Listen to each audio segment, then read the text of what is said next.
Mes chers amis, bonsoir. Installez-vous confortablement. Fermez les rideaux, éteignez les distractions. L'histoire que je m'apprête à vous raconter ce soir n'est pas seulement un fait divers. C'est une tragédie moderne, un drame qui se joue peut-être à l'heure où je vous parle derrière les volets clos de votre voisin, ou pire, dans le secret de famille que l'on croyait uni. C'est l'histoire du sang qui se transforme en eau et de l'amour maternel qui, lorsqu'il est bafoué, peut se muer en une arme d'une précision redoutable. On dit souvent que l'argent n'a pas d'odeur. C'est faux. Dans cette histoire, l'argent a l'odeur rance de la trahison de la poussière des vieux appartements parisiens et celle plus piquante d'un regret éternel. Avez-vous déjà ressenti cette morsure glaciale de l'ingratitude, celle qui vient de votre propre chair? Si oui, ce récit résonnera en vous comme un écho douloureux. Nous sommes à Paris dans le 16e arrondissement. Pas celui des boutiques de luxe et des touristes, non. Le 16e austère, celui des immeubles en pierre de taille, noircis par le temps, aux hauts plafonds et aux parquets qui craquent sous le poids des souvenirs. Il est 14 heures, mais dans cet appartement du 2e étage, il fait sombre. Une obscurité voulue celle des rideaux de velours tirés pour protéger les meubles, ou peut-être pour cacher la honte. Le silence habituel de cet immeuble bourgeois est brisé, violemment. Ce n'est pas le bruit de la rue, c'est le bruit d'une vie que l'on déchire. Littéralement. Imaginez le son sec, répétitif, insupportable du carton et du papier glacé que l'on met en pièces. Crac, crac. Au milieu du salon, 2 silhouettes s'agitent avec une frénésie bestiale. Il y a Jean-Paul, la cinquantaine, le visage rouge, la cravate desserrée, la sueur perlant sur son front dégarni. Et il y a sa femme Valérie. Ah, Valérie! Une femme élégante, en apparence vêtue de marques coûteuses, mais dont le visage en cet instant est déformé par une avidité qui fait froid dans le dos. Ils sont à genoux au milieu d'un champ de ruines. Des albums photos, des lettres manuscrites, des documents jaunis jonchent le sol éventré. Ils cherchent, ils fouillent, ils saccagent. Et spectatrice impuissante de ce carnage assise dans son vieux fauteuil Voltaire, il y a Madame Solange. 82 ans. Une petite dame aux cheveux blancs tirés en un chignon impeccable malgré le chaos. Ses mains déformées par l'arthrite agrippent les accoudoirs comme si c'était la seule chose qui la retenait de tomber dans le néant. Elle ne bouge pas. Elle tremble. De ses yeux bleus délavés par les larmes et l'âge coulent des rivières silencieuses. Elle regarde son fils, ce garçon qu'elle a porté, bercé, nourri, détruire les souvenirs de son défunt mari, le père de ce même fils. Elle tente de parler, sa voix n'est qu'un souffle brisé. « Arrêtez.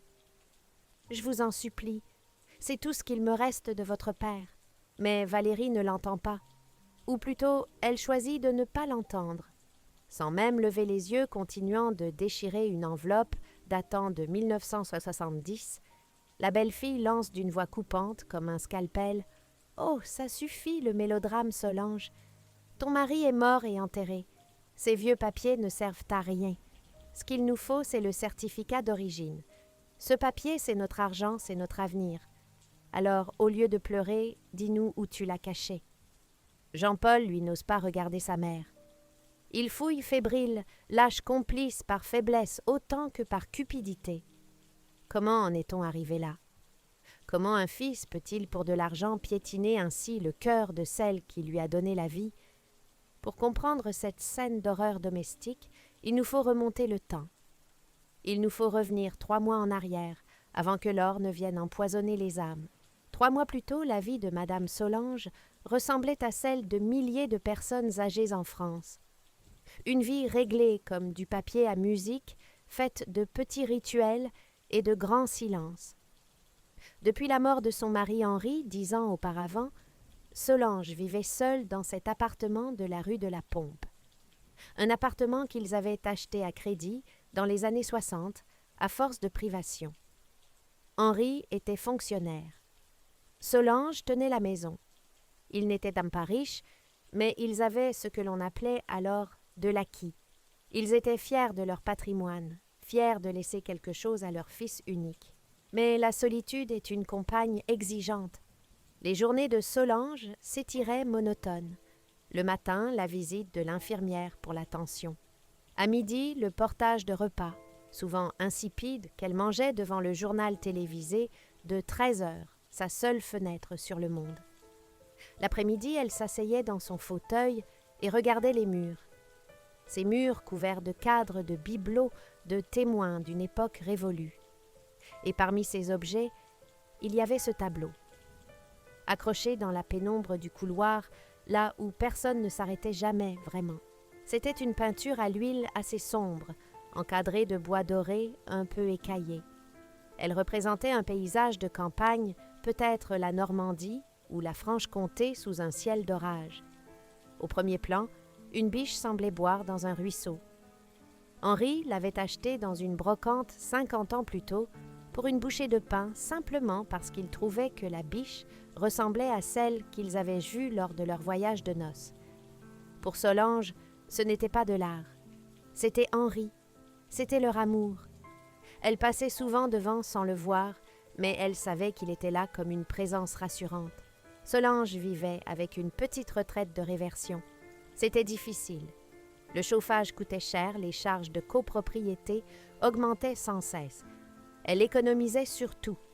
Un seul carré de chocolat le soir, pas de chauffage dans la chambre d'amis. La chambre de Jean-Paul. Une chambre restée intacte depuis son départ il y a 30 ans. Jean-Paul, il avait réussi, disait-on. Cadre supérieur dans une entreprise de logistique, marié à Valérie qui travaillait dans la communication. Ils habitaient une villa moderne en banlieue ouest, avec piscine et voiture de fonction. Mais ils n'avaient pas de temps. Jamais de temps. Les appels de Jean-Paul étaient rares, bref, distants. « Ça va, maman, bon, j'ai beaucoup de travail, je t'embrasse. » Pas de visite à Noël dernier. « On part aux Maldives, maman, tu comprends, on a besoin de décompresser. » Solange avait passé Noël avec un plateau repas et une vieille émission de variété. Elle ne se plaignait pas. C'est ça, la génération de Solange. On ne se plaint pas. On ne veut pas déranger. On excuse ses enfants toujours. « Ils ont leur vie », répétait-elle à sa voisine de palier. Mais au fond, le cœur saignait. Et puis un jour, le destin a frappé à la porte. Ou plutôt, la nécessité. La toiture de l'immeuble devait être refaite. Un appel de fonds exorbitant, 15 000 €. Solange ne les avait pas. Paniquée, elle avait appelé son fils. La réponse de Jean-Paul avait été glaciale. « Maman, je ne peux pas t'aider en ce moment, on a des frais. Tu n'as qu'à vendre des vieilleries. Tu as trop de bazar de toute façon. » Vendre. Le mot lui faisait horreur. C'était vendre sa vie. Mais elle n'avait pas le choix. Elle fit venir un commissaire-priseur de quartier, un homme courtois, maître Delorme, pour évaluer quelques meubles de l'argenterie, peut-être quelques livres anciens. Maître Delorme parcourait l'appartement avec un air poli, mais peu enthousiaste. Des meubles rustiques sans grande valeur marchande. Et puis, alors qu'il remettait son manteau dans le couloir, son regard s'est arrêté. Il s'est figé. Il a ajusté ses lunettes, s'est approché du mur sombre. Il a sorti une petite lampe de poche de sa veste. Le faisceau lumineux a caressé la toile encrassée. Il a murmuré quelque chose que Solange n'a pas compris. Il a demandé un escabeau. Il a regardé la signature en bas à gauche, presque effacée, cachée sous une couche de vernis jauni. Lorsqu'il est redescendu, maître Delorme était pâle. Il tremblait légèrement. Il a regardé Solange droit dans les yeux et lui a dit d'une voix étranglée, « Madame, savez-vous ce que vous avez là? » Solange, inquiète, a répondu, « C'est une croûte, mon mari l'aimait bien. » Le commissaire-priseur a secoué la tête. « Madame, ce n'est pas une croûte, c'est un Gustave Courbet, une œuvre perdue répertoriée dans les archives, mais jamais localisée. La biche à la source. Si l'authentification est confirmée, et je suis sûre à 99% qu'elle le sera, ce tableau vaut une fortune. » Solange a cligné des yeux. « Une fortune, c'est-à-dire de quoi payer le toit. » Maître Delorme a souri nerveusement. « Le toit, l'immeuble et toute la rue, madame. On parle d'une estimation basse à 2 millions d'euros. » 2 millions d'euros. Le chiffre a résonné dans la tête de Solange comme un coup de tonnerre. Elle a dû s'asseoir. Elle n'a ressenti aucune joie, juste un vertige immense, une peur panique. Que fait une femme seule de 82 ans avec 2 millions d'euros? Mais elle a fait ce que toute mère aurait fait. Dans sa candeur, dans son honnêteté absolue, elle a appelé son fils. Elle voulait partager la bonne nouvelle. Elle pensait « Enfin, je ne serai plus un fardeau. Enfin, je pourrai les aider. Peut-être qu'ils m'aimeront à nouveau si je suis utile. » Pauvre, pauvre Solange. Elle ne savait pas qu'elle venait de sonner le début de son calvaire. Dès le lendemain, la Mercedes noire de Jean-Paul et Valérie était garée en bas de l'immeuble. Cela faisait 3 ans qu'ils n'étaient pas venus ensemble. Ils sont montés les bras chargés, des fleurs, un énorme bouquet de roses rouges hors de prix, une boîte de macarons. La durée, ces gâteaux colorés que Solange trouvait trop sucrés, mais qu'elle acceptait poliment. Et surtout des sourires. Des sourires éclatants, trop blancs, trop larges. « Maman chérie, comme tu as bonne mine !» s'exclamait Valérie en l'embrassant sur les 2 joues, laissant une traînée de parfum capiteux qui a fait tousser la vieille dame. Jean-Paul lui a tout de suite demandé à voir la bête. Ils se sont plantés devant le tableau. Ils ne le regardaient pas avec émotion. Ils le regardaient comme un boucher regarde une carcasse de premier choix. Ils calculaient. Solange, assise sur son canapé, les regardait faire. Elle sentait un malaise, une petite boule au ventre. Pourquoi n'avait-il jamais remarqué ce tableau avant? Pourquoi Valérie, qui traitait cet appartement de taudis poussiéreux, trouvait-elle soudainement que le charme de l'ancien est inimitable? La transformation de leur comportement fut spectaculaire et terrifiante. Dans les semaines qui ont suivi, Jean-Paul et Valérie sont devenus omniprésents, mais pas de la manière dont Solange l'avait rêvé. Ils ne l'emmenaient pas en promenade, ils ne discutaient pas du passé, non. Ils ont commencé à prendre le contrôle. C'est ce que les psychologues appellent l'emprise. C'était subtil au début. « Maman, tu ne devrais pas laisser traîner tes relevés bancaires, c'est dangereux avec les cambrioleurs. Donne-les-nous, on va gérer ça. »« Maman, pourquoi tu gardes cette femme de ménage? Elle te vole, j'en suis sûre. On va s'en occuper, on va faire des économies. » Ils ont congédié l'aide ménagère que Solange connaissait depuis 10 ans. Ils ont changé les serrures pour sa sécurité. Ils ont même filtré les appels. Quand la voisine du dessus, inquiète de ne plus croiser Solange, a téléphoné, Valérie a répondu « Ma belle-mère est très fatiguée. Elle ne peut pas vous parler, elle perd un peu la tête, vous savez. » Solange entendait tout cela depuis sa chambre. « Je perds la tête », se demandait-elle. Elle se regardait dans le miroir. Elle savait qui elle était. Elle connaissait la date, le nom du président, la recette de la blanquette de veau. Mais à force de s'entendre dire qu'elle était confuse, fatiguée, égarée, le doute s'insinuait. C'est cela le poison du gaslighting, faire douter la victime de sa propre santé mentale. Le coup de grâce administratif est arrivé un mardi pluvieux. Jean-Paul est arrivé avec une mallette en cuir. Il était accompagné d'un notaire que Solange ne connaissait pas, un homme jeune, pressé, qui ne la regardait pas dans les yeux. « Maman », a dit Jean-Paul avec une voix mielleuse qui sonnait faux. « On a réfléchi avec Valérie. Cet appartement, c'est trop de soucis pour toi. Et ce tableau, c'est une responsabilité trop lourde. Tu pourrais te faire agresser. Nous avons trouvé une solution formidable. La solution formidable, c'était une place dans un EHPAD. Pas n'importe lequel. Un établissement situé à 50 km de Paris, en pleine campagne, loin de tout. C'est moderne, médicalisé, tu seras en sécurité, disait Valérie. Et pour payer ça, c'est simple, on vend le tableau, on vend l'appartement. Mais pour que ça aille vite, il faut que tu nous signes une procuration générale et une donation-partage anticipée. C'est pour éviter les droits de succession, tu comprends? C'est pour nous aider, maman. Tu as toujours dit que tu voulais nous aider. Ils avaient posé les papiers sur la table de la salle à manger. Une montagne de jargon juridique, usufruit nue propriété, mandat de protection future. Solange avait essayé de lire. Les lettres dansaient devant ses yeux. « Signe-la. Maman, fais-moi confiance, je suis ton fils. » insistait Jean-Paul, tapotant la table avec un stylo Montblanc. Il y avait de l'impatience dans sa voix, de la colère contenue. Solange a senti la pression physique de leur corps penché sur elle. Elle se sentait toute petite comme une enfant prise en faute. Elle a signé, une signature tremblante. Elle a cru voir un sourire de victoire s'échanger entre le mari et la femme. Dès la signature, l'atmosphère a changé. Le masque est tombé. Ils n'avaient plus besoin de faire semblant. Ils se sont installés dans la chambre d'amis, soi-disant, pour surveiller Solange avant son départ pour l'EHPAD, prévu dans une semaine. En réalité, ils étaient là pour surveiller le tableau, le Courbet. Il était devenu leur dieu. Ils parlaient déjà de ce qu'ils feraient avec l'argent. Une résidence secondaire à Deauville, une nouvelle voiture de sport. Ils parlaient au fort comme si Solange n'était plus là, comme si elle était déjà un meuble, un fantôme. Solange passait ses journées dans sa chambre, la porte entr'ouverte. Elle les écoutait, et ce qu'elle entendait lui brisait le cœur morceau par morceau. « Vivement qu'on la case chez les vieux », disait Valérie en riant au téléphone. Elle commence à sentir le renfermer, cette baraque. Dès qu'elle est partie, on baigne tout, on repeint en blanc et on vend. Et le tableau? Ah, le tableau!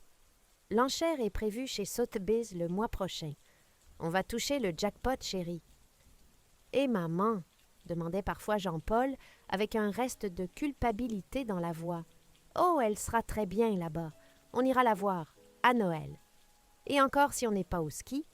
De toute façon, elle ne se rendra compte de rien, elle est complètement gaga. Gaga. Le mot résonnait dans la tête de Solange. Elle regardait ses mains. Elle regardait la photo d'Henri sur sa table de nuit. « Henri, murmura-t-elle, tu entends ce qu'ils disent? Ils vendent notre vie. Ils vendent ton souvenir pour s'acheter des voitures. » Une larme, une seule, a roulé sur sa joue. Mais cette larme n'était pas de la tristesse. C'était de la colère. Une colère froide ancienne, celle des mères, qui réalisent qu'elles ont élevé des loups. La nuit précédant son départ forcé pour la maison de retraite fut une nuit d'orage. Le tonnerre grondait au-dessus de Paris, faisant vibrer les vitres de l'appartement. Jean-Paul et Valérie dormaient profondément, sans doute épuisés par l'excitation de leur future richesse. Solange, elle ne dormait pas. Elle était assise dans son lit droite digne. Elle avait pris une décision. Elle avait passé un coup de fil plus tôt dans la journée, profitant d'un moment où Valérie était sous la douche.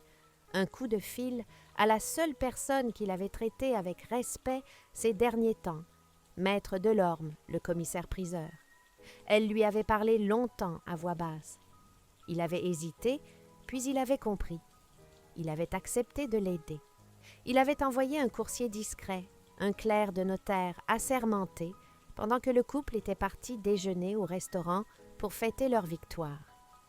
Tout avait été signé en 10 minutes sur la table de la cuisine, dans un silence de conspirateur.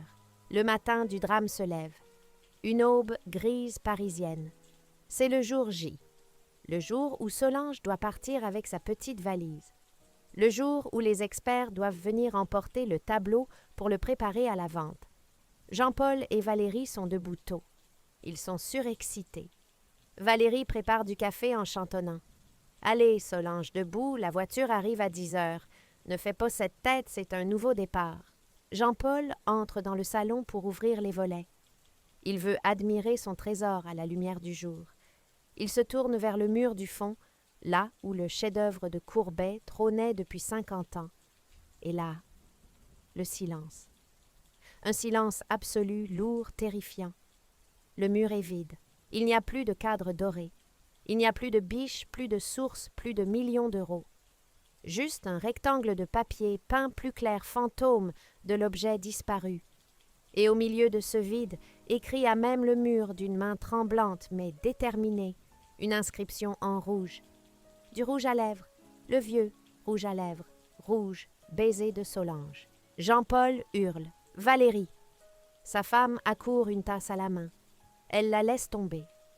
La porcelaine se brise, mais personne ne s'en soucie. Ils fixent en le mur. Ils lisent le message écarlate. « J'ai fait don de ce tableau au musée du Louvre en mémoire de votre père. L'État a accepté hier soir. Il est déjà parti. L'argent ne remplacera jamais l'amour que vous n'avez pas. C'est à ce moment précis que nous retrouvons la scène du début.